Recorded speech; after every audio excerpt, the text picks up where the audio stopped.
Welcome to another episode of the I'm F.I.N.E. podcast, where a couple of knuckle-dragging veterans unpack the world of mental health as unprofessionally and informally as possible. I'm Eric Peterson. And I'm Brad Stosiek.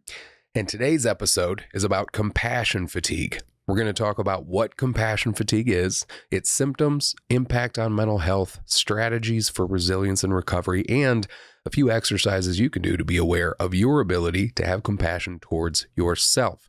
So sit back and relax as we do our best to take you from being freaked out, insecure, neurotic, and emotional to truly being fine without caring too much.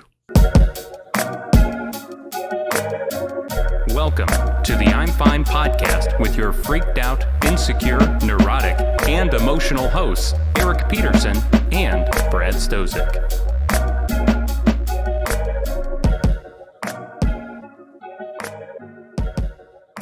Hey, Brad. Hey. Buddy. I know. I feel like we've been saying that every episode. I know. Every time we're done recording, I go home and I tell Amanda, and I do the same thing. I kiss her and I go, that was the best one yet. But we enjoy it. We do. I have so much fun. And when we get here, we talk about how much we enjoy it amongst ourselves before we start recording sometimes. And I can't express enough gratitude to our listeners. Every time anybody says anything to me about this podcast, it like goes directly to the base of my soul. Like, it just makes me feel so great. Yeah. Because sometimes I forget, man. Most of the time I forget. I'm like, I'm just fucking talking to Brad. Yeah. I thought it was just Eric and my mom. You know what I mean? Yeah. But like, it means a lot. So it does. To anybody that's left a comment, shared, anything like that, subscribe to us on YouTube. I just can't thank you guys enough. It really means a lot. It makes us feel very good. All tingly on the inside. Dude, it does. It feels great. And I love it. And I'll never get tired of hearing compliments like that. Never. So for this episode, this is an episode that you suggested. I did. I actually got it from one of our listeners in Texas. Really? Yes. Tejas. Yes, Tejas. So one of our listeners in Texas suggested that we do one on compassion fatigue. She did. Any idea why? I don't. Well, yeah, because she's like the nicest, caring, most loving, greatest person ever. So that's nice. It's very nice of you to say. Yeah. When you made the suggestion, I looked it up. I was like, Brad, this is a fucking dig on me. Like, I was reading through it again and I'm just like, but as I read through it, I did find it to be really interesting because I think it's something that I see a lot with what we do with both FAT and my work at the Veterans Assistance Commission of Kankakee County. Like, I see a lot of compassion fatigue, not just in veterans, but like in the people that are caring for veterans. Yeah. You know what I mean? And so I thought it was pretty interesting. I'm happy to get into it. Before we do, Brad, what are our sources for this episode? Here are my reading skills again, guys. Ready? Yep. American Institute of Stress. Killed it. National Center for PTSD. The National Alliance on Mental Health. VA.gov. MayoClinic.org. CompassionFatigue.org. And The Proven Power of Being Kind to Yourself by Dr. Kristen Neff. I love the title of that book. I love the title of that book because I feel like that's the book that every infantryman has next to their bedside table. The Proven Power of Being Kind to Yourself. Oh, yeah. And as I read that book, I read a little bit of it, but there were so many times where I just kept thinking about how like this does not work in the military. Like, you know what I mean? As far as like how they suggest to talk to yourself. And we'll get into that in a little bit. Before we do, so again, we are going to explore a topic that often goes under the radar, but affects, I think, many veterans and their caregivers, and that's compassion fatigue. So compassion fatigue, or as some call it, secondary traumatic stress, is what happens when caring for others leads to complete emotional exhaustion. Now, veterans often find themselves caring for others, whether as medical professionals, mental health providers, family caregivers, or just being peer support for other veterans. But what happens when the act of helping others starts to wear you down? when I got to this point, I was like, fuck you, Brad. Like, and what happens if you're the one taking care of a veteran and you're way past being exhausted? I don't know. It just came to me, dude. I don't know why this episode. I understand. Point taken. So the purpose of this episode is to explain the relevance of compassion fatigue in the context of the veteran community. I understand that compassion fatigue is also very prevalent in a lot of other communities, like nursing, first responders, law enforcement. Like there's a lot of other education. Thank you. There's definitely a lot of other groups of people that experience compassion fatigue. But again, we're going to talk about it in that veteran community. So that's both the veterans themselves and the people that support the veterans, whether that's their spouse, partner, friends, coworkers, parents, or kids, because those are all of the people in a veteran's life that I've talked to when helping veterans out. So I know that those people are caregivers, you know? So what is compassion fatigue? So compassion fatigue is the emotional and physical exhaustion that can lead to a diminished ability to empathize or feel compassion for others. And it's often referred to as the cost of caring for others in emotional pain, which is like, it's like just the pendulum swinging both ways. Like, it's just crazy to me that like a possible side effect of caring too much is just becoming a dick. Like that's what can happen if you just care too much for a long time and you get burned out and then you turn into a dick. Yeah. So don't let that happen if this is your life, not Eric. I know. I'm working on it. Well, okay. So like when I saw this, well, before I get ahead of myself, let me get to the next point and then I'll come back to this. So I want to distinguish it from burnout. Now, burnout is generally associated with workload, while compassion fatigue stems from emotional investment in caregiving. Compassion fatigue is not just stress or burnout. It's an erosion of empathy over time due to the ongoing emotional toll of helping others.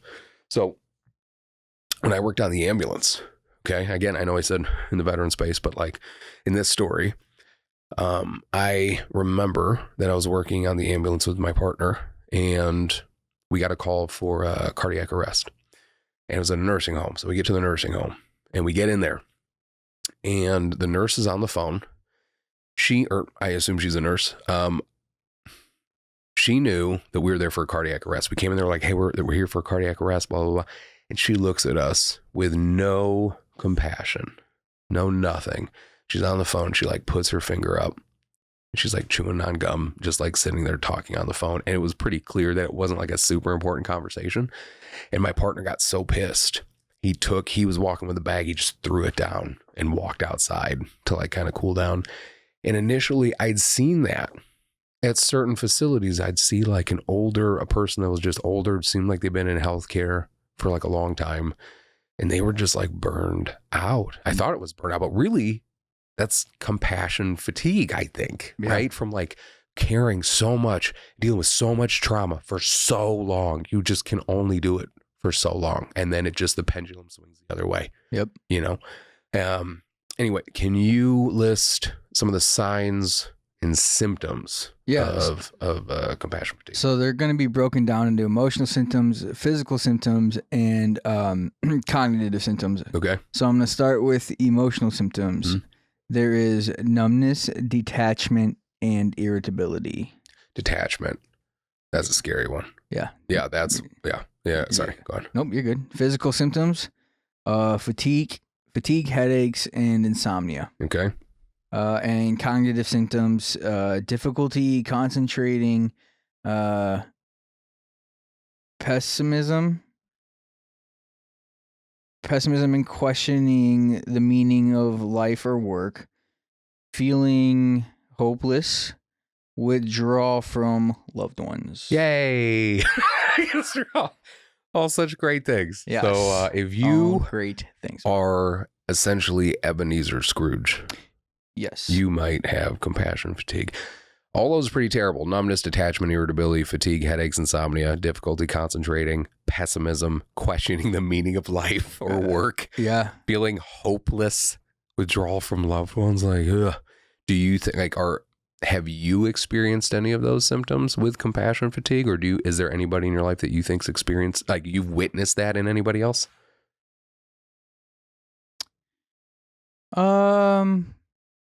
Maybe Amanda. Yeah. When she like puts up with my crap.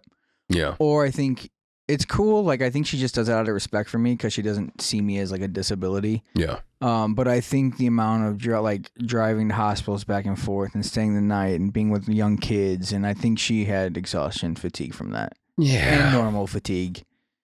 Especially in a situation like that when a relationship dynamic has changed. Yeah. Like you were one thing as far as your relationship, but then when one person is dealing with anything and the other person has to care for that person, sometimes I think it kind of changes the dynamic, and that can put some additional stress there for sure. Yeah. I can definitely see that. I see detachment happen a lot when it comes to compassion fatigue. So again, Project Headspace and Timing, we have a crisis program, right? And that crisis program, or as we're calling it now, like a more peer support program, works with law enforcement, hospitals, and if they come across a veteran that identifies as a veteran and they're in some sort of crisis, they'll call us and we'll send somebody out to respond. It's been training mental health and first aid just to make sure that veteran knows that they're not alone, right? Yeah. So for anybody that was unaware, so I've been doing this for a few years now, and first off, a lot of the time, it's not the veteran that reaches out to me. It's like a family member or a friend that reaches out first. And I see the loved ones, the caregivers in a veteran's life going through all of this. And then when the compassion fatigue really sets in my mind, I always called it resentment, because I always told any of the family members or friends caring for a veteran, whenever I would talk to them, I'd be like, listen, you have to make sure you're taking care of yourself. Because if you ever start resenting this person that you're caring for, because it's easy to do, it can be, I think, easy to do, then you really, that is your canary in the coal mine. That is your red flag that you need to stop take a break, because you're getting to, in my opinion, almost like a point of no return when you start resenting somebody. But so that detachment, I've seen so many people cut off that person that they were caring for. And I think it's because of so many different things. Like when you're dealing with somebody, especially a veteran that might have mental health issues, substance use issues, both, something else, whatever it is, that can be exhausting.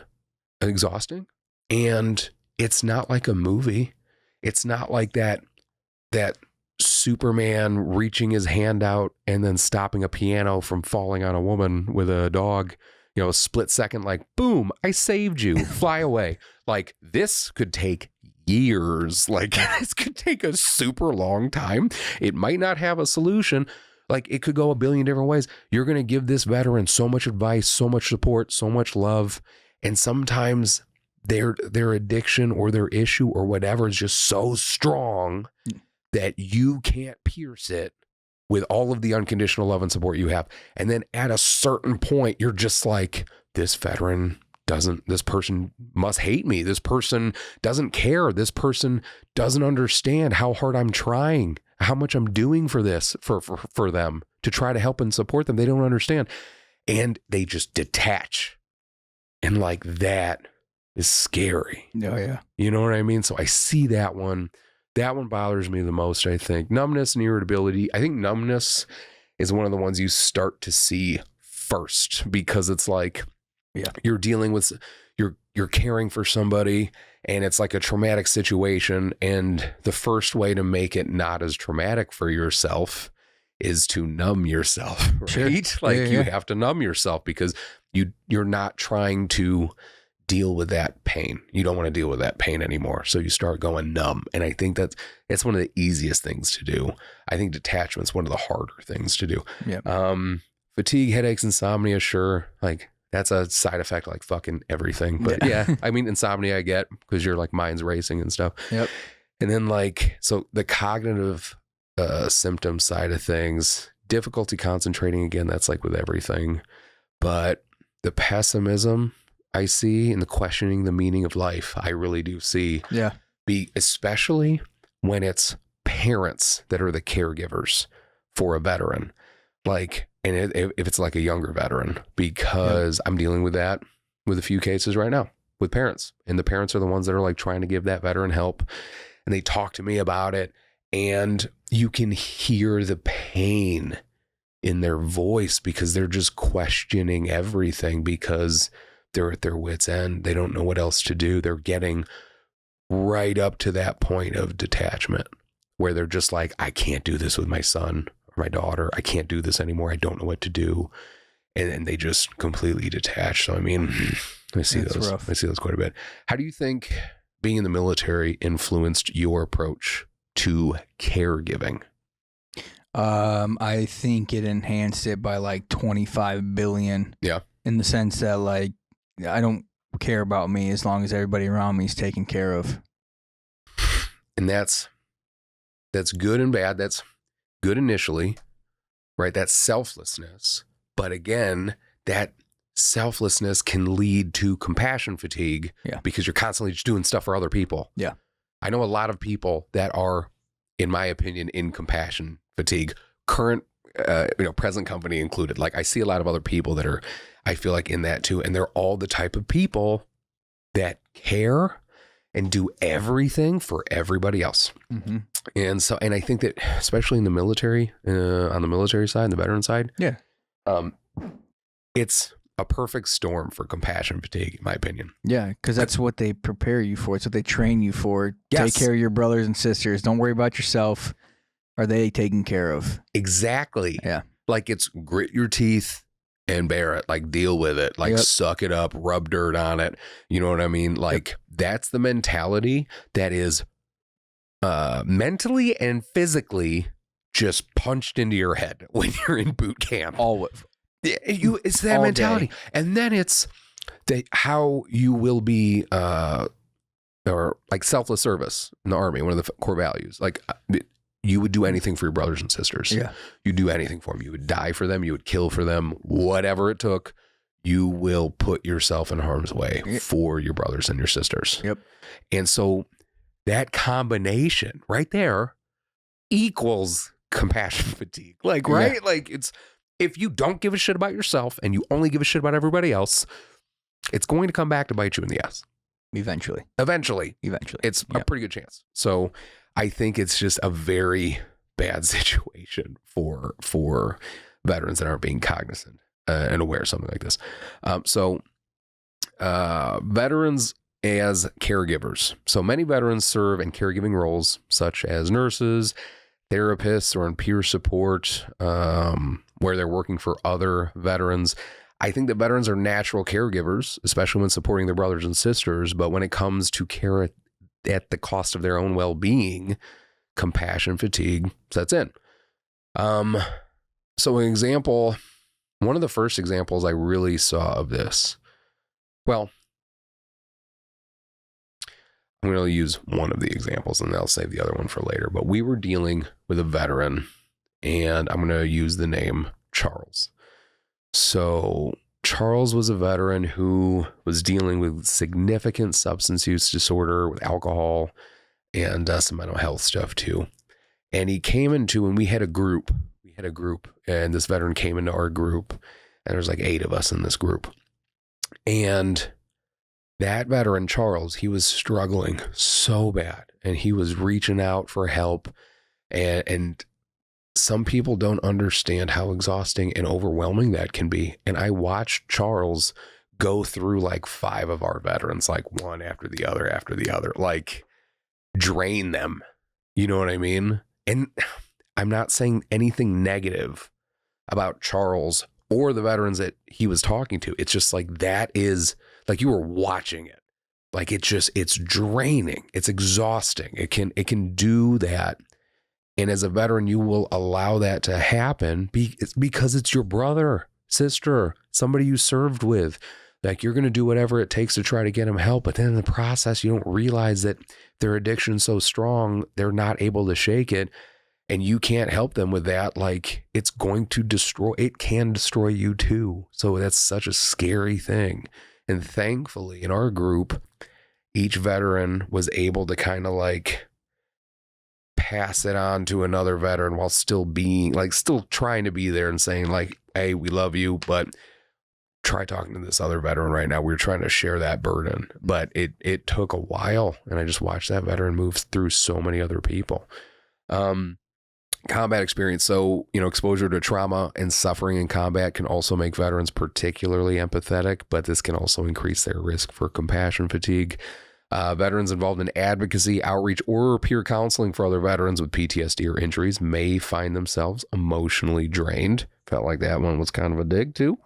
And then caregivers for veterans. So 65% of caregivers for veterans report stress, which I'm like, that's it? 65%? That seems pretty low.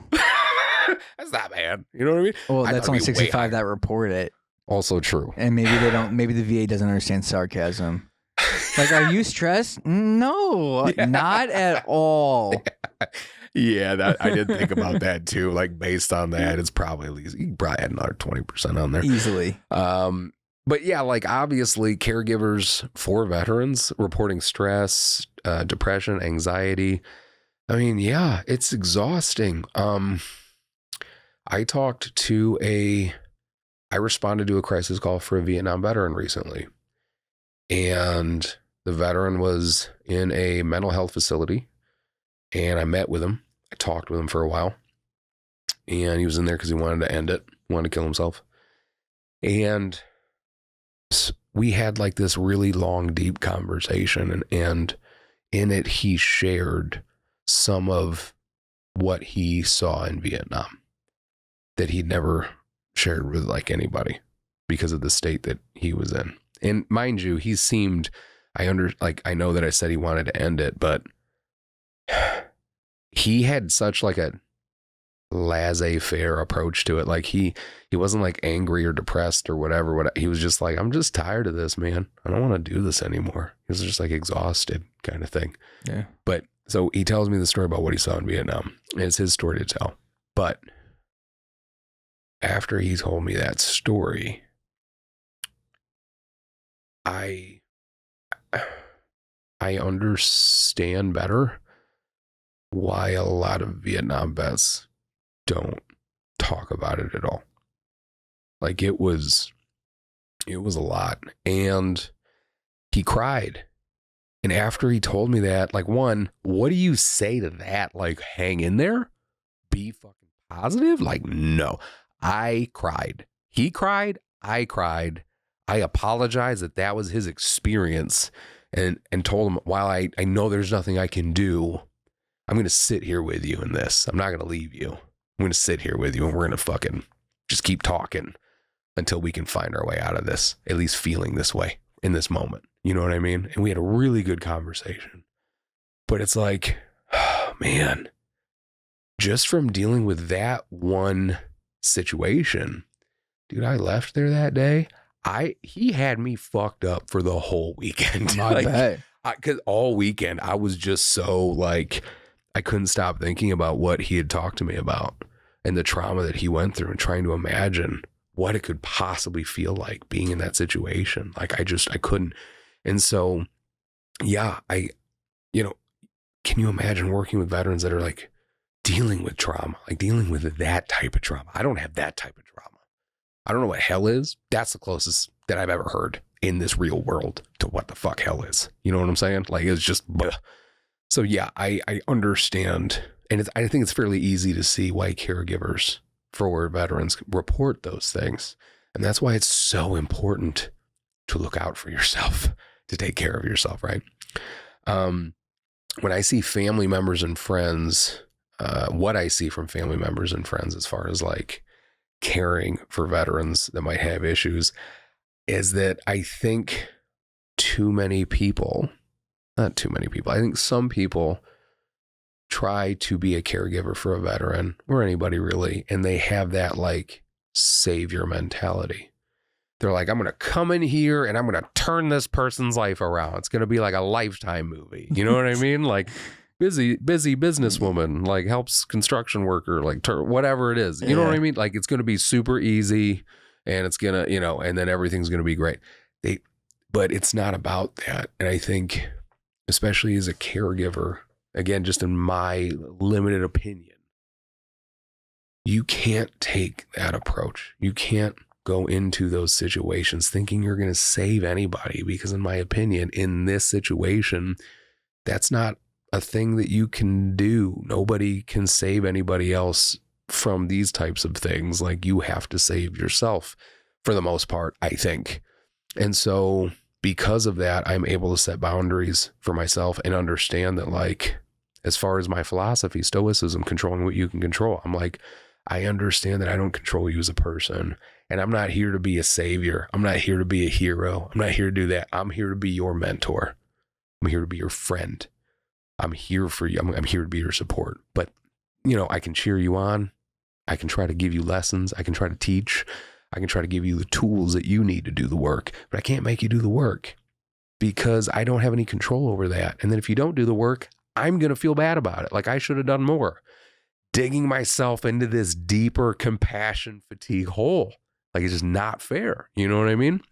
So I see people go into it with that attitude. I think that's the wrong attitude. Yeah. You know, you have no idea how long it's going to take to help somebody. You don't know. I mean, is it a pill? Is that pill going to work? Is it therapy? Is it going to take years? Who knows? Is it going to go away for a super long time and then it's going to come back? That process has no time limit. And thinking that you can get this solved in a certain amount of time just adds so much more stress to the situation, in my opinion. So one of the things I talked about earlier too, when that caregiver detaches from that veteran, I completely understand why they detach, because it's their way of like preserving themselves, of saving themselves. Like when I get involved with some veterans and they're about to get a divorce, you know what I mean? Like it got to that point, you know what I mean? And it's happening, or they just got a divorce. Like that's detachment. That's like literal detachment, right? You know what I mean? And to get to that point, usually it seems like it takes a lot. That is a slow burn that takes time to build up. And then it gets to that point where you feel as the caregiver that person you are trying to give care to doesn't give a shit, because they're not listening to any of the things that you're saying. And that's so frustrating. It makes you so angry that you're just done and you can't do it anymore.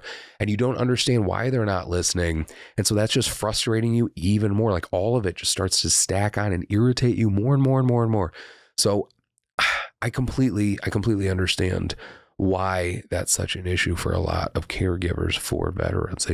But, and then on the side, like as that's happening, on the veteran side of things, maybe they're pushing you away because either they want to isolate themselves so they can continue to self-destruct, whether they're conscious of that or not, I don't know. You know what I mean? But it's like they're just trying to isolate themselves. So they know that by pushing you away, it's going to allow them to be alone with whatever that demon is and whatever that vice is. You know, because you're dealing with that veteran's triggers too. So it's just, it's a lot. It can be a lot. So what role do you think compassion fatigue plays in burnout among veteran caregivers or healthcare workers? What role? What role does compassion fatigue play in burnout among veteran caregivers and healthcare workers? Oh, a huge one. I think it's I think burnout is a stepping stone to compassion fatigue. Like compassion fatigue seems like it's a bigger thing. Yeah. Like burnout is not as big, I guess. I don't know how else to say, because compassion fatigue seems like it's like a long term, and it's like rewiring shit in your brain. Because you can end up like hating people and like burning bridges. Where I feel like getting burnt out, you take a nice long vacation, change your job. Right. You know what I mean? And it's kind of like, okay, I'm good. Yeah. So I think. Good call. Yep. I would agree with that. Have you ever seen compassion fatigue impact relationships within your family or among any other veterans? Yeah, actually. Currently. Yeah. My grandfather actually just had to move. It's been a couple years now into like a nursing home, and he's just very demanding of my mom, and she's just fed up. She's tired. Yeah.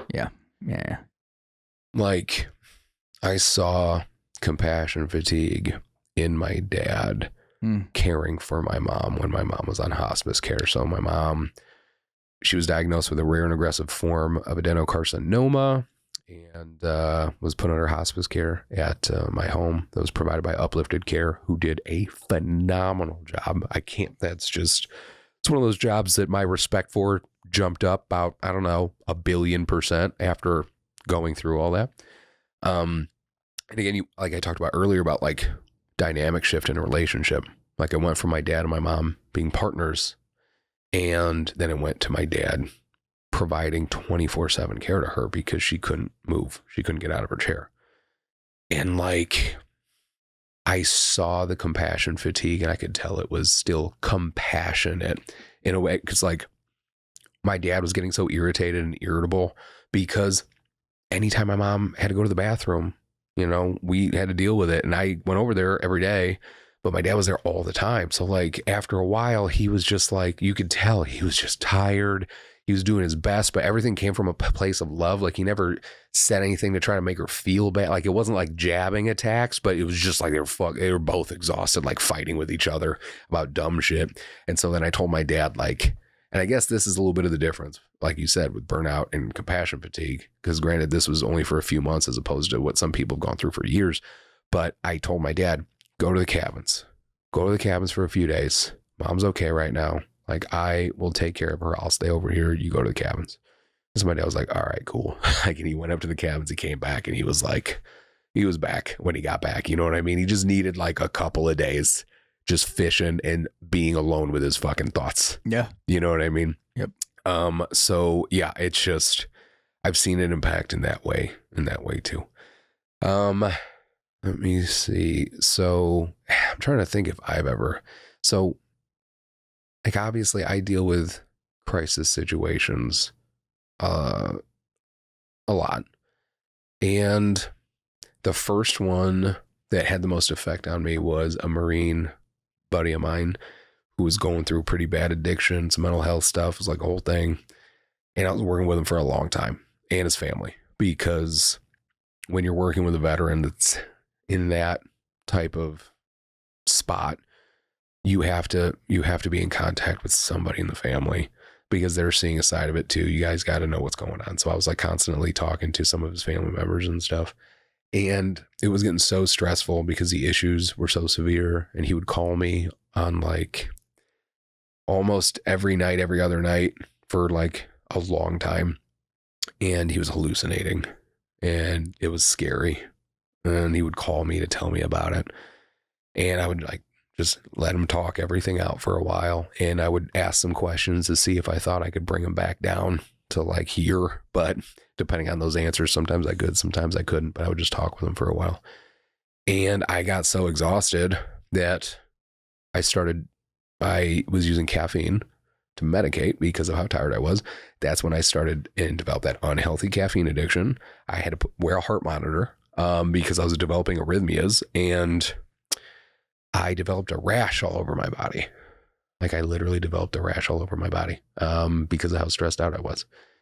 And I had no idea that my brain could do that. I had no idea that caring about somebody could do that, because I always had this like thought, like this naive bravado, whatever you want to call it. Like, like I had that savior mentality. Yeah. Because this was like the first time I was like deep into a crisis type of situation.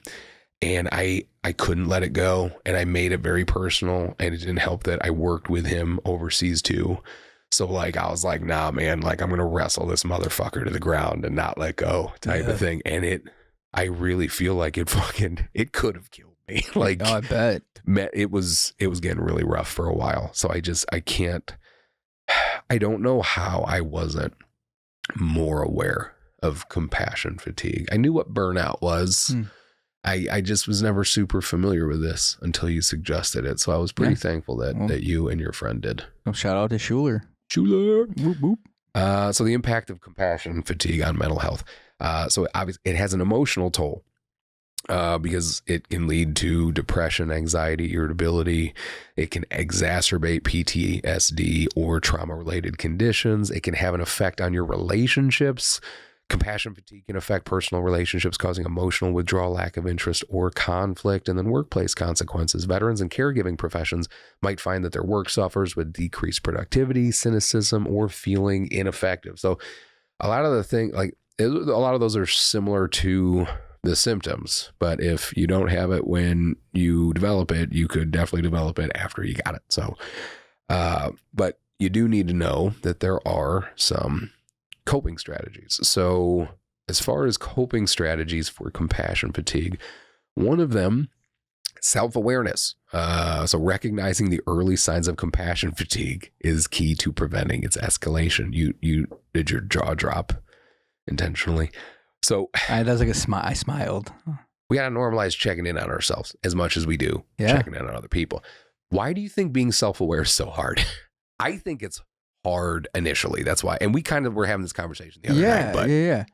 I think it's hard because everybody's go. And they're worried about, man, I did this in the past, so I need to change that. So now you're thinking about the past. And all the future really is just like you hoping for a better outcome. You know what I mean? So I feel like everybody's stuck in that limbo. Like, man, I did this in the past and this is just eating me up. Well, it shouldn't, because it's over. It's the past. All it is just a memory. You know what I mean? Yeah, easier said than done, but I do know what you mean. Of course, yes, absolutely. And I do agree with you that I think that that's the most productive way to go about, like, understanding, okay, there's nothing you can do about the past or really the future. Like, it's just the present you need to be focused on. Like, the future hasn't happened yet. That's a lot of unknowns and variables. We have no idea what's going to happen, what's going to change. Yeah. Any of that stuff. We think we have an idea, and it could go that way or it could not. Like, sure. And we have no control over that. So because of that, worrying and developing anxiety is not very productive. And then same with the past, like you said, with the past, it is a memory. And I like thinking about it that way. You said something the other night when we were talking about this, about like not holding on to emotion. Do you remember what you said about the past? I do remember what I said. Yeah. I said, like if you have something, if you think about something from the past and you feel like it makes you feel angry or it makes you feel sad, people usually get stuck in that sadness and they become that sadness. Yeah. So instead of becoming that emotion, just observe it. Feel it for however long you need to feel it, 5 minutes, 10 minutes, a minute, but just observe it. Don't become it. Don't let it, because it's not you. I appreciated you putting that into words so much. Yeah. Because I was like, fuck, when you said that, I was like, man, like I felt that one. Like, especially again, my mom.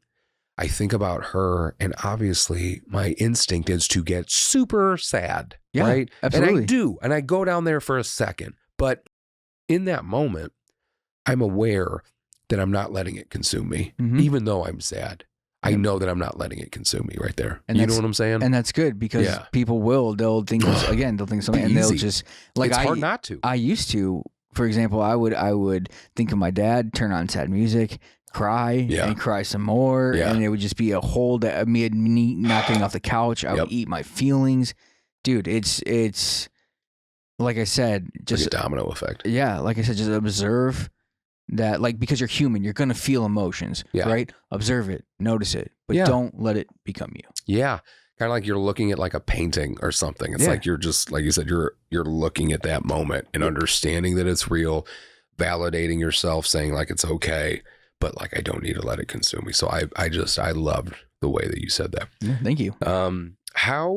So we have to check in on ourselves like we check in on other people. How do you think you check in on yourself? I do the meditation thing. I practice my awareness a lot. What do you mean? I'm pretty good at being here through meditation and through reading and just practicing. Yeah. So that, I take time to work out for myself. Yes. So I work out, I go to the gym, I go for walks. I'm starting to eat better. It's all very good stuff. Yeah. And it's all in line exactly with what you should do to check in on yourself. Part of checking in on yourself should be self-care. So you got to prioritize your rest, setting boundaries, taking time for personal hobbies, relaxation. You have to try to learn how to not judge yourself. You have to utilize self-compassion. You have to give yourself permission to meet your own needs, because you know that this will not only balance out your quality of life, but it will enhance your ability for those who rely on you. So yeah, I think that self-care is also obviously huge. You've been focusing more on it lately, right? So what have you been doing? Like I said, I've been walking.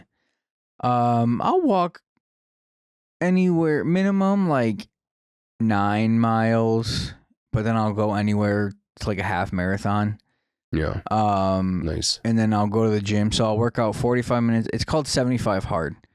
So basically it's a list of things I have to do every day. So I work out 45 minutes outside. Yep. 45 minutes inside. I take a picture every day. I read 10 pages of a nonfiction book. I follow a diet, and I have no cheat meals and no alcohol. And basically, like I was saying, my diet is, if it doesn't grow or if it didn't come from an animal, I'm not consuming it. So basically no packaged, processed crap pretty much is. I can see why that would be so beneficial. All of that. Those are all just like things that we should do more of. Yeah. You know what I mean? So that's awesome. I feel fantastic. How long have you been doing it for? Today is day 24 of Very 7. Good. Yep.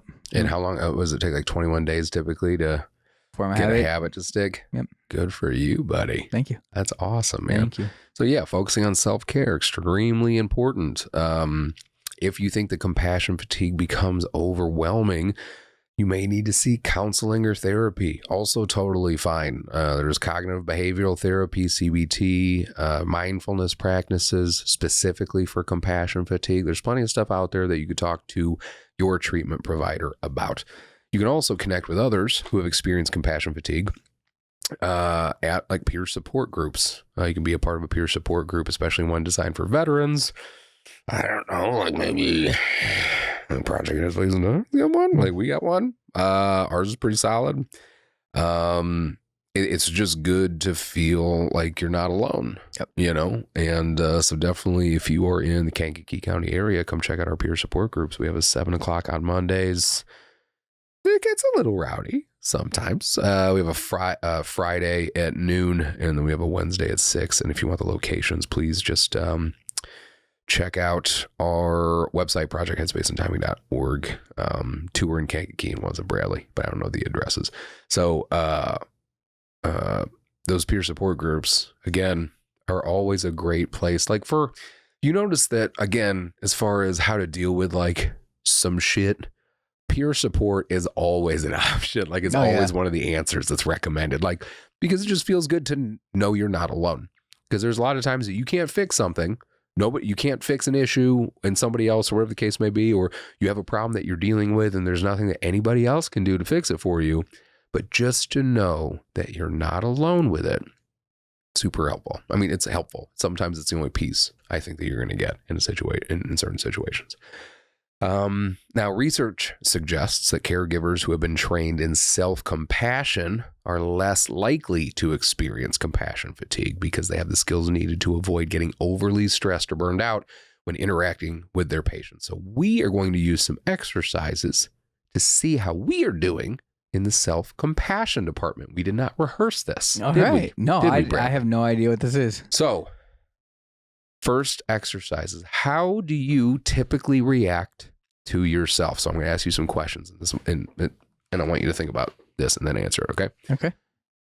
What type of things do you typically judge and criticize yourself for? Is it appearance, career, relationships, parenting, etc.?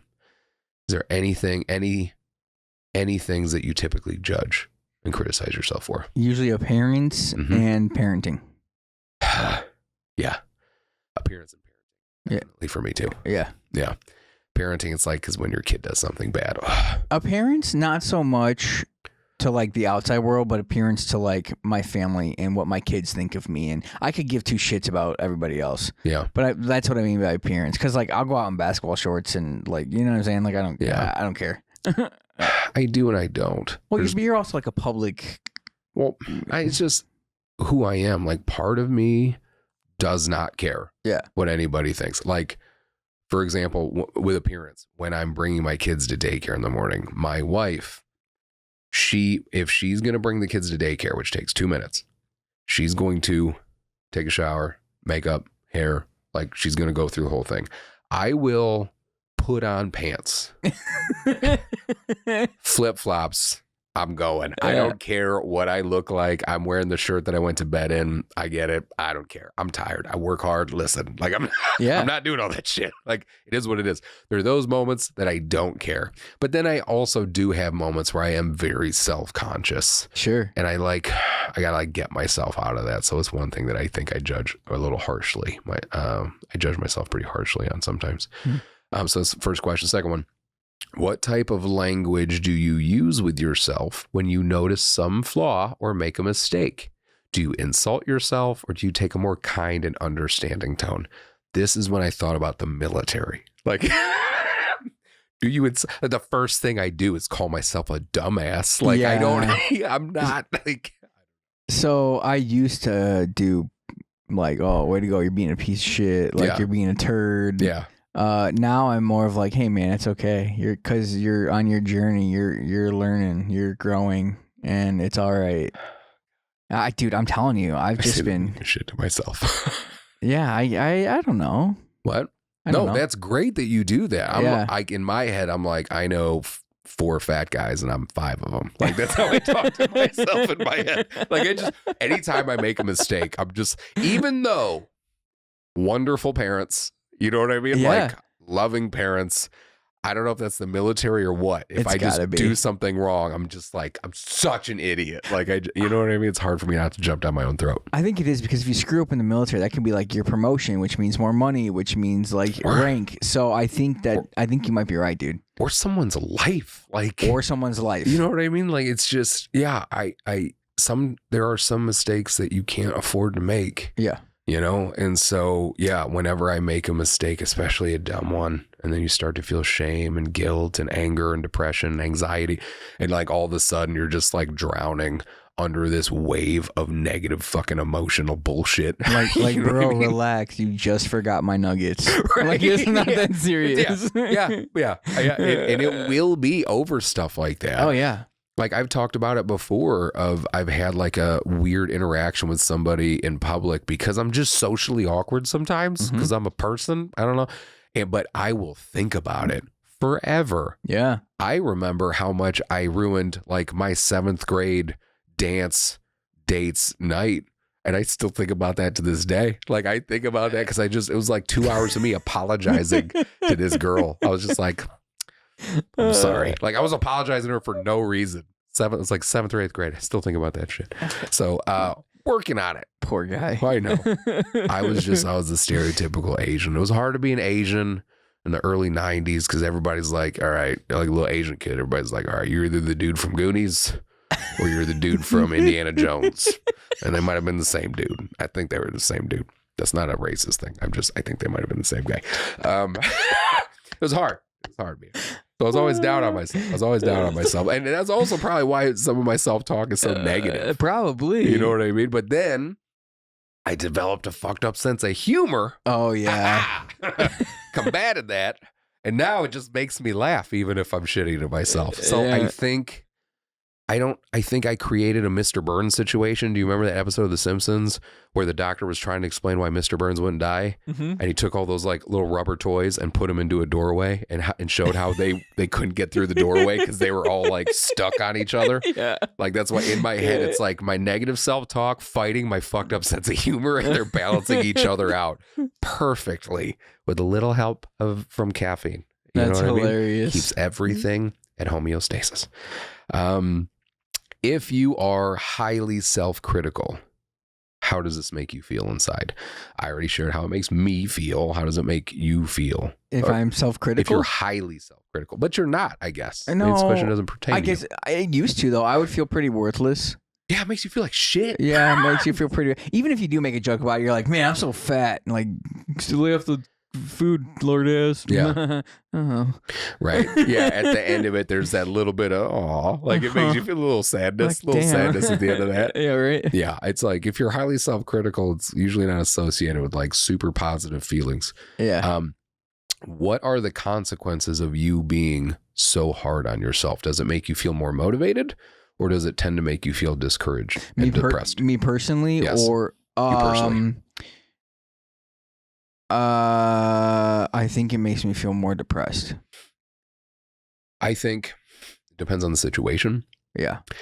A lot of people in the veteran community talk about like David Goggins, Navy SEAL, like the epitome of like what it means to be, I think, a Navy SEAL, as far as like how he carries himself, his professionalism, his courage, his endurance, his resilience, everything. Like the dude's just like a savage. Yeah. And he is one of those guys who has that, not like, I don't know, maybe not, I guess negative-ish type of self-talk, but like how he's like, that's his motivational style. You know what I mean? He's like, get the fuck up and do it. Like that type of thing. Yeah. And that works for him. And that works for, I see a lot of veterans in certain situations. Like I think when it comes to doing physical things that test us mentally, like running a long distance, lifting weights, achieving those types of things, yeah, I think it can be beneficial because you're motivating yourself. And like that's what your drill sergeants used to do. Yeah. They yelled at you and that motivated the shit out of you. But when it comes to dealing with emotional stress, it's not the right thing to do in that instance when you're dealing with that type of an issue. You know what I mean? It's not built for that. I don't think it's helpful at all. How do you think you would feel if you could truly accept yourself exactly as you are? Do you already do that? Do you think you already do that? I do. I feel like a slice of butter melting on a nice stack of flapjacks. I feel... The last stack? Or a fresh... What did you say? A nice stack of flapjacks. Like the very first one made, ready to rock and roll. Dude, I feel so good. I feel so good. I haven't felt this good in ever. That's good. You deserve to feel that good. I'm happy for you. Thank you. Yeah, I've always had a hard time accepting myself. It's something I need to work on. It's getting better for sure. Yeah. But like I'll have something that I think will be validating, and then I will immediately make myself feel bad for some reason afterwards, for whatever the fucking reason is. Like I am working on that. Yeah. And I'll have moments where I do feel like I'm in equilibrium, where I'm not arrogant or cocky or anything, but I accept myself as I am, and that gives me this very positive peace. It's crazy. Yeah. When you accept not only yourself but everything as it is. I am so much better at the second part. I can accept everything else as it is. I can accept other people for how they are. Yeah. Like I don't care how fucking quirky they are, but like when it comes to myself, that's where I have the issue. I agree, accepting others as they are also gives you peace. Yeah. It gives you so much peace accepting other people as they are. It's just sometimes we're our harshest critics. You know what I'm saying? So it's just harder for me.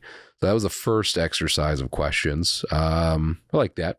Those are good. Those are good questions. Yeah. Nice little exercise, make you think a little bit. Next one, this exercise is to figure out how you typically react to life's difficulties. So how do you treat yourself when you run into challenges in your life? Do you tend to ignore the fact that you're suffering and focus exclusively on fixing the problem? Or do you stop to give yourself care and comfort? I read that and I was like, fuck you. I definitely... I guess the first one. I ignore the fact that I'm suffering. Yeah. And then I focus on fixing the problem. You know what I mean? Because I'm like, okay, if I fix the problem, it'll fix the suffering. Again, military. Yeah. Yeah. Yeah. You're not done until mission accomplished, right? Or do you stop to give yourself care and comfort? Can you imagine like a drill sergeant's just going to town, just smoking the shit out of you, and you're just like hugging yourself real tight and just giving yourself some comfort. You know what I mean? Like we could try it. I don't think it would work really well. No. Do you tend to get carried away by the drama of difficult situations so that you make a bigger deal out of them than you need to? Or do you tend to keep things in balanced perspectives? Both.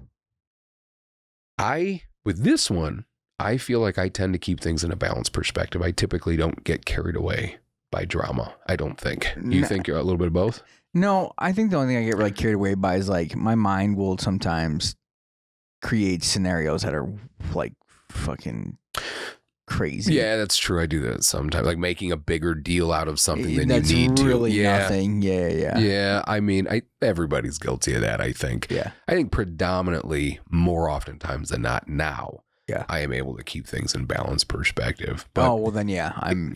It's easy to make a big deal out of a dramatic situation, and you don't need to. Like, I see that all the time. You know what I mean? So I definitely see the negative sides of that. Do you tend to feel cut off from others when things go wrong, with the irrational feeling that everyone else is having a better time of it than you are? Or do you try to remember that all people experience hardship in their lives? The second one. Me too. Yeah. When I read this one, I felt like that's how I felt when I was younger. Like when I was like a kid, teenager, maybe even early 20s, like your friends are doing something and you feel like they're all having a better time without you there, or whatever the case may be, or the fear of missing out. Like I felt that more when I was younger, not so much now. Now I really try to remember that all people are just doing their best right now. You know what I mean? And I don't know what kind of day somebody's having when I run into them. So treatment and recovery from compassion fatigue. So we'd mentioned earlier, there's some therapeutic approaches. What? So that was the whole exercise? We're just going to... Oh, right on. That was it? Cool. It was just some questions to make you think about stuff. Oh. What did you think? Like, was it a physical exercise? No. You're just all ready for that 75 hard stuff. You're just fucking ready to go, bro. Geared up, dude. I just got finished drinking a gallon of water. Done for day 24. Like a 17 hard. Like, do a push-up. Like, don't drink Pepsi. 13 hard. Hey, you got to start somewhere, Eric dude. Peterson. Therapeutic approaches, cognitive behavioral therapy, CBT, and then mindfulness-based stress reduction, MBSR, are effective for managing compassion fatigue. Mindfulness is about being present without judgment, which helps you reconnect with the reasons you started caring in the first place. So now, Brad, you dibble-dabble quite a bit with the mindfulness. I do. Yeah? Yep. What are your best mindfulness techniques? Meditation, obviously number one, always go to. Number two, I will, if things get too hectic, I will close my eyes and take a deep breath and just listen to whatever I'm at, but just don't listen for anything in particular. Listen to the silence. I know that sounds strange, but it's there. No, it doesn't sound strange. You have to like practice, and that usually brings me centered. I will close my eyes and just breathe, take a couple deep breaths, and I listen to the silence, and it brings me back. And then I've also gotten pretty good at just like self-talk, like, you're right here. Like, observe things. Like on my walk, I'll be like, wow, that's an amazing tree. Like, I hear that dog barking. It sounds silly at first, but I know I understand and agree with what you're saying. Yeah. Just like really appreciating what is actively around you, and then trying to notice what things about that thing you appreciate, because that's forcing you to be present. Mm-hmm. You're not thinking about other stuff. You're not thinking about the past. You're not thinking about the future. You're thinking about right now in this moment. There's a tree. You're staring at it because it's beautiful. And like, you're just focused on that. Yeah. Yep. That makes sense. Yep.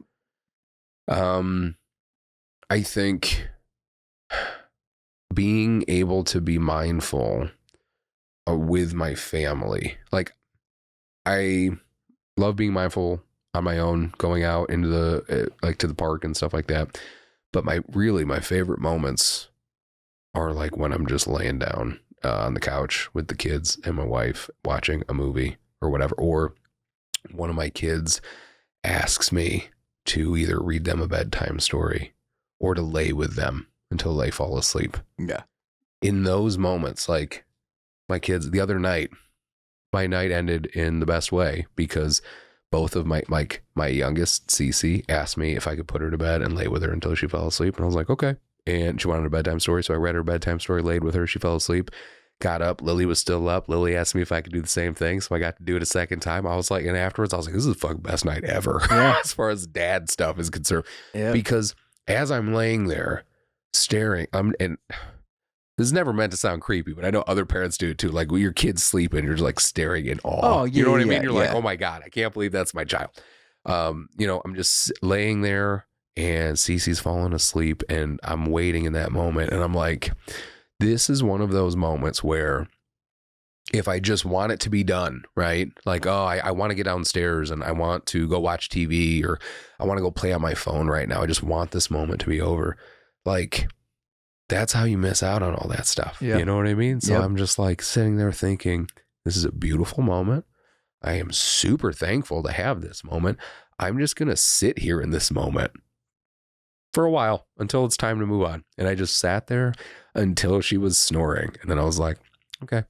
And I get up and go in the other room, do the same thing with Lily. And I'm just like, in those moments, you're just like, that's the test of being a parent. Part of the tests of being a parent is like being able to catch yourself in those moments where initially you might want time to fly by because you're thinking about the future or you're thinking about the past, but you have to focus on the present. Yeah. Because you're not going to have these moments forever. And one day this is going to be that moment you pull out. Yeah. You know what I mean? Yep. And I've learned that living in the moment actually slows time down because when you really think about it, in that book I'm reading, if you go up to an eagle and you say, Mr. Eagle, what time is it? They'll just say right now. You know what I'm saying? Yeah. So like the whole concept of time. Be like, whoa, dude, you can talk? Like, yeah, right. Like, wait a second. These mushrooms are great. Yeah, right? But it's just like, it's supposed to, it basically teaches you like time is not real. I mean, it's a social construct, I think. Seems like most people way smarter than me agree on that. Well, yeah, you ask an animal, and then animals, if the animal could talk, be like, it's right now. Like, there's no future, there's no past. Yeah. I mean, I would assume, I guess. But like, speaking from my experience, like, it is true. Time does slow down. Yeah. When you're super present. Because you're so engulfed and engrossed by what's going on, Legos and your kids and the silliness. It's just, it's so awesome. Do you think that's why when you're a kid, time goes by so much slower because you haven't been burned out from like the responsibilities and stresses of the world where you're constantly thinking about the past or the future? As a kid, you're just thinking about like right now, like what can I play with? My toys. Like, I'm going to go play video games. Yep. As far as like the future, the only future you're thinking about is like to the weekend, like what's for lunch. You know what I mean? And like, I'm going to go hang out with my friends. We're going to go play night tag. Like, you're just like kind of living in the moment. And then as you're in the moment, everything's the greatest shit ever. You know what I mean? Like, for our younger listeners listening, night tag is not a video game. It was actually something where you ran around and played tag at night. At night in a whole neighborhood. Yeah, everybody played. Nobody cared. Nope. And you used the street lights to see who you could find, and then never had any issues. No. Like the boundaries when I played, and I lived in Limestone, was just the neighborhood was in the middle of the cornfield. Was it just limestone? Like, just running across limestone. Hey man, there's like seven of us, at least seven kids that lived in that whole town at that time. I mean, it was a decent sized neighborhood. You know what I mean? It was surrounded by a cornfield, and so like that was our limit was just like the neighborhood. Like, you know, and it was like, I don't know, 8 or 9 streets, maybe more. Like as far like it was a decent size, and like nobody gave a shit. And then I might pop back in really quick, be like, "Hey, I'm staying with my friends." They'd be like, "Okay," and then you just leave again. Check in the morning. Check in the morning. Yeah. Yes, so thank you for explaining that. So, and don't forget that it's very important to have a support network of some kind. So make sure that you engage in reflective supervision, debriefings, or consultation to process those difficult emotions and prevent burnout with your clinician.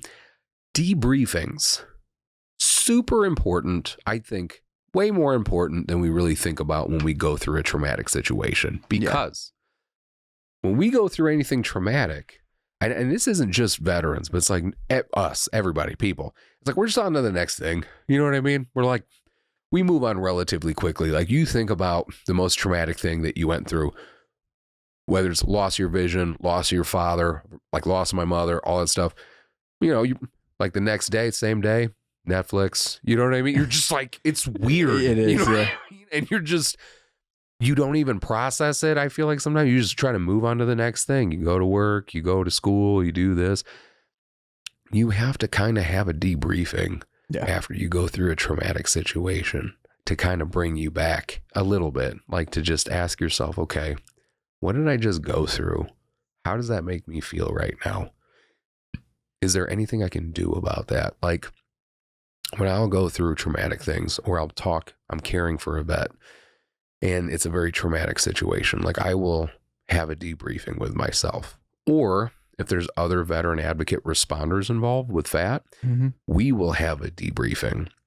Like, if a couple of us responded to a specific veteran, we'll come together afterwards and we'll just kind of like talk about it. We'll talk about, all right, what happened, how we handled it, what we could do better. Like in the military, we call it an AAR, an after action review. Yeah. Right? Like, you need to be doing an AAR after you go through some shit on yourself to just like check yourself in. What could I have done better? What did I do a very good job on? And just make sure that you're very aware of it and like you're trying to process it a bit. So I really think debriefing is really, really important actually when it comes to an effective way to combat compassion fatigue. And then you have to try to balance empathy and detachment, and that can be very difficult. Some techniques for maintaining professional empathy without becoming overly emotionally involved would, I guess, be more. I think that you have to stop looking at yourself as being good or bad and look at yourself as being a human being with an open heart. You know what I mean? Like, it's not about caring less. It's about learning to care in a healthier way. I think that's the best technique to kind of maintain that empathy without becoming overly emotionally involved. And just again, reminding yourself you're controlling what you can control. When you're caring for somebody else, so you're not dealing with compassion fatigue, you have to keep yourself in check so you do not become overly emotionally involved. Setting boundaries is also super important.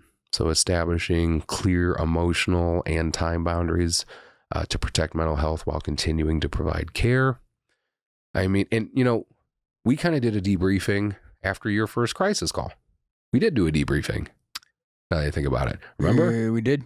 You took a crisis call. And then I called you. For a veteran that wanted to end it. Yeah. You did a phenomenal job talking. Thank you. And then you hit me up and like, I could hear it in your voice. Like, the adrenaline was going.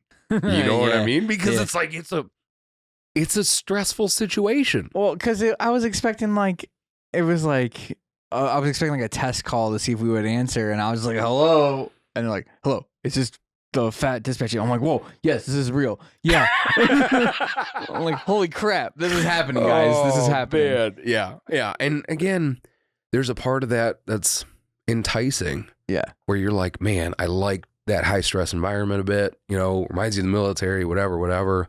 But you can feel your emotions immediately get brought into it. Like, it's your emotions immediately pull you into that situation to help somebody. And then your adrenaline spikes, all this other stuff's happening. So you have to still make sure in the very beginning, set those boundaries, control what you can control. Yep. You are not their savior. You're their mentor. You know what I mean? I'm trying to think if there's anything else I do to really care for myself when I'm dealing with all these traumatics, like when I'm dealing with veterans in crisis. Because again, in the early days, there were times where I would get off the phone because I was working with veterans in other states, not just, there was like a few vets in other states that I was working with.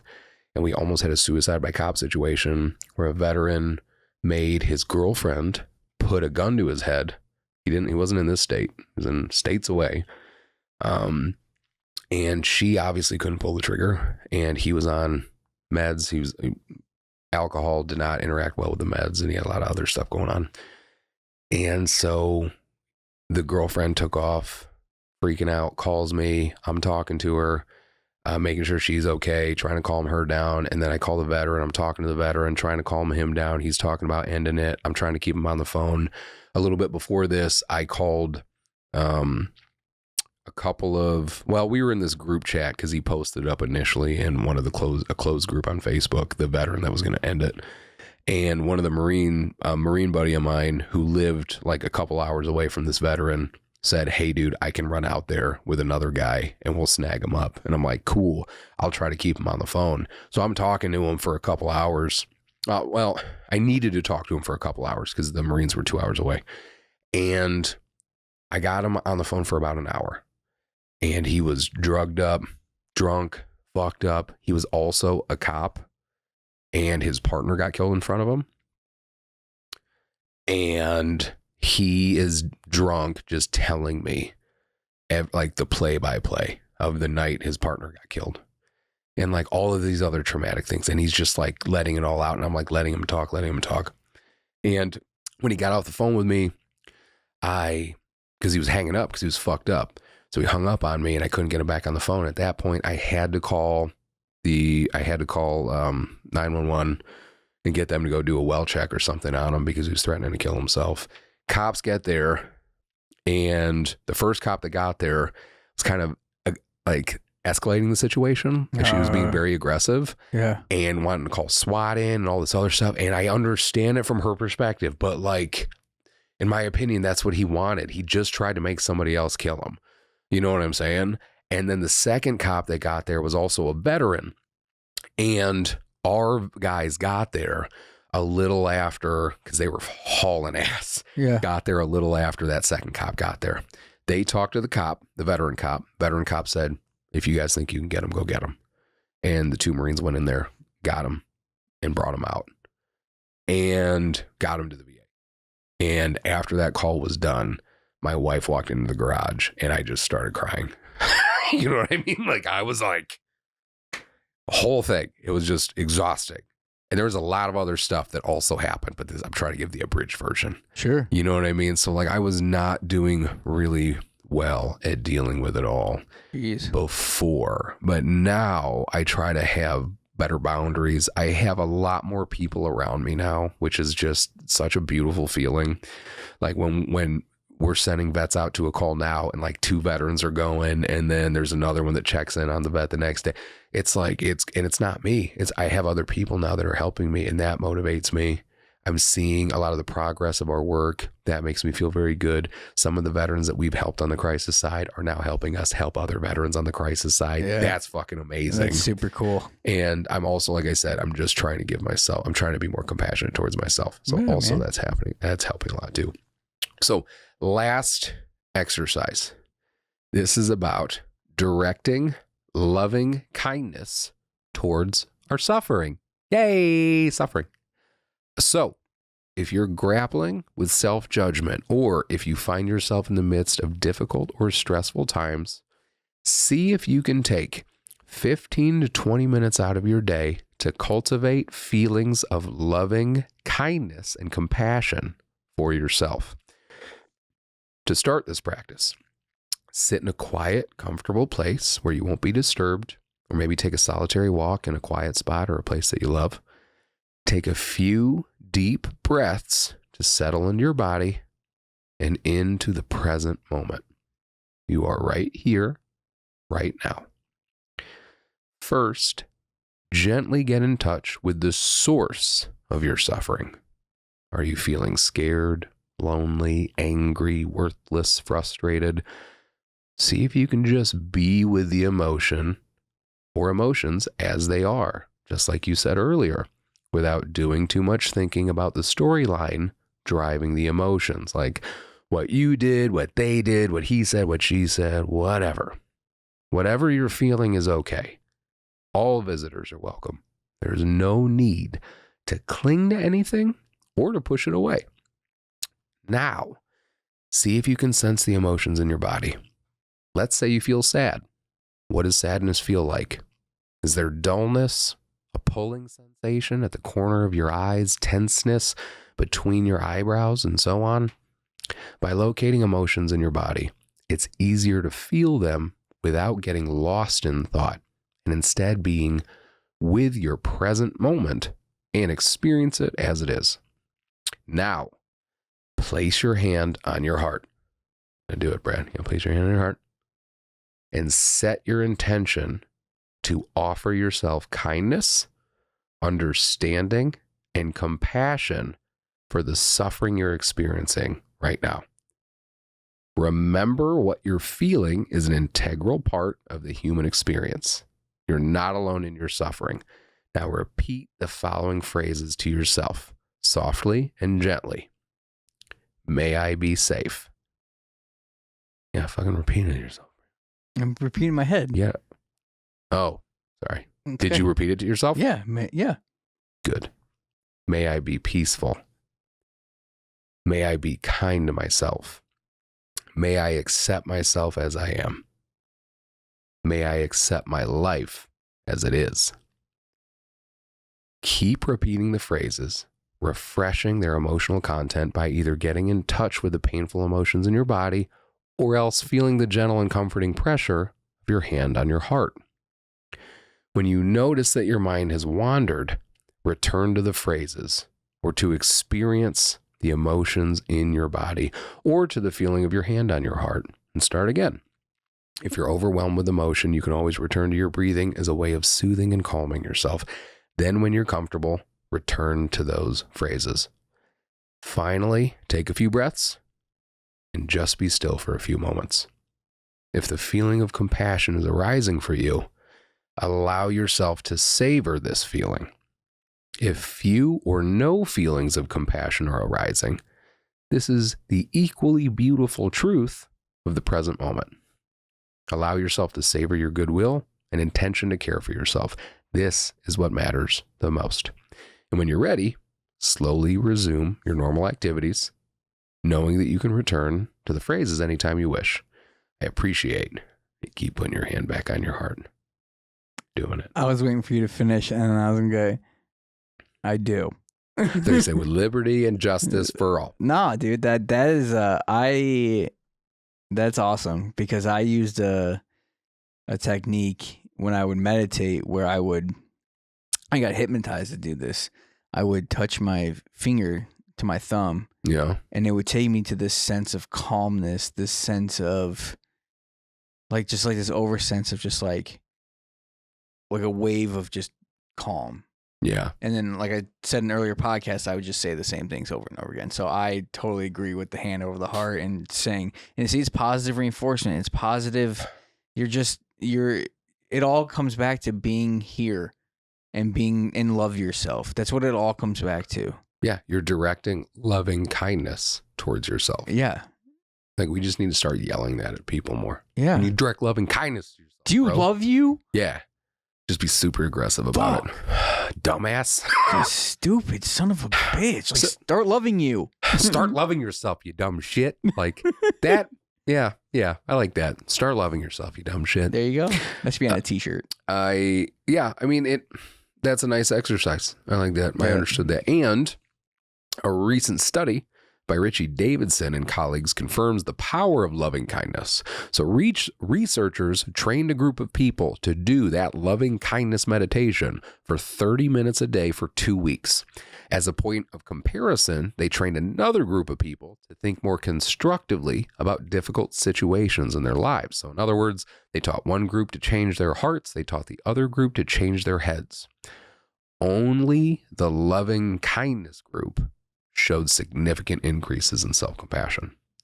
So It shows that by doing that exercise that we just did for 30 minutes a day for 2 weeks, had significant increases in self-compassion, because you need to take a point to check yourself and to say nice things to yourself. Yeah. And break it up. Do it 5-minute little things.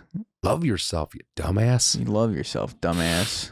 So if you are listening to this, if you're constantly putting others first, you have to remember that you cannot pour from an empty cup. You have to take care of yourself too. So if you need resources for any supportive services you might need, there's a ton of stuff out there. You have the Veterans Crisis Line, which is 988, and then press option 1, or you can text 838-255, and a caring qualified responder will listen and help. You can go to the National Alliance on Mental Health or on Mental Illness website. You can go to your local Veterans Assistance Commission, Veteran Service Centers, vet centers, VFWs, Legions. They have veteran service officers typically that can help you get connected with anything you might need. There's a ton of resources out there, so make sure if you need some help that you reach out for it. Other than that, Brad, you got anything else on compassion fatigue, or are you getting tired of it? Good one. Yeah. That was good. I think we can end on that. Pew, pew. So to recap today's episode, we talked about compassion fatigue, its signs and symptoms, its impact on the veteran community, and some ways to cope and seek support. So please feel free to give us some feedback. Feel free to comment on our website on projectheadspaceandtiming.org. You can send us an email on our Facebook page, I'm F.I.N.E Podcast, or Project Headspace and Timing. If you got any questions or anything you wanted to add to this episode or ideas for future topics on new episodes. So other than that, I think that's all I got, Brad.